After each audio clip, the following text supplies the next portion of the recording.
Naini lake में नौका विहार करते हुए माननीय राजेश जी, बड़े भाई।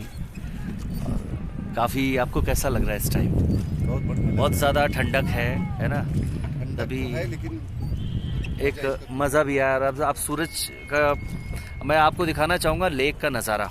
देखिए, ये है नैनी लेक है और साइड साइड में आप मार्केट्स देख सकते हैं, रोड्स है, रोड साइड रेस्टोरेंट्स है, होटल्स है। और ऐसे ही आप आगे बनाते हुए वीडियो।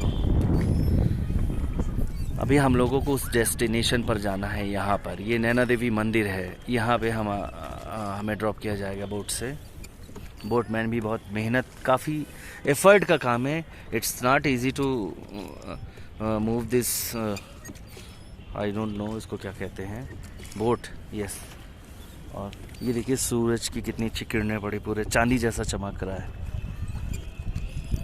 एक काफ़ी मिस्टी सा वेदर आप देख सकते हैं, और थोड़ा सा फॉग है और थोड़ा सा सन है। मतलब एक टेक्सचर जो वेदर का, एक बहुत ही डिफरेंट टाइप का टेक्सचर्स आप देख सकते हैं। कुछ जगहों पर आप देखेंगे कि सनशेड है, कुछ जगहों पर आप देखिए बिल्कुल सनरेज पूरी जा रही है और वहाँ पे अच्छी धूप है। कैसा फील कर रहे हैं इस टाइम? दोबारा पूछ रहा हूँ आपसे, है ना? आना वर्थ रहा ना यहाँ पे? और आप कुछ कहना चाहेंगे सर?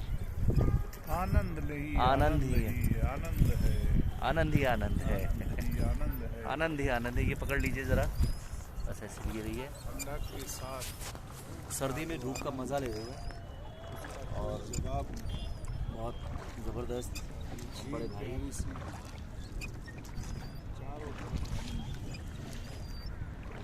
नेचर एक फ्रेश नेचर है और बहुत ज़्यादा पॉल्यूशन नहीं है। हालांकि नैनीताल बहुत ज़्यादा कंजेस्टेड हो चुका है और कुछ यहाँ पे ज़रूरत है कि नए कंस्ट्रक्शन ना हो ताकि इसकी खूबसूरती को बचाया जा सके। इसे एक साथ वीडियो एंड करते हैं। Thank you.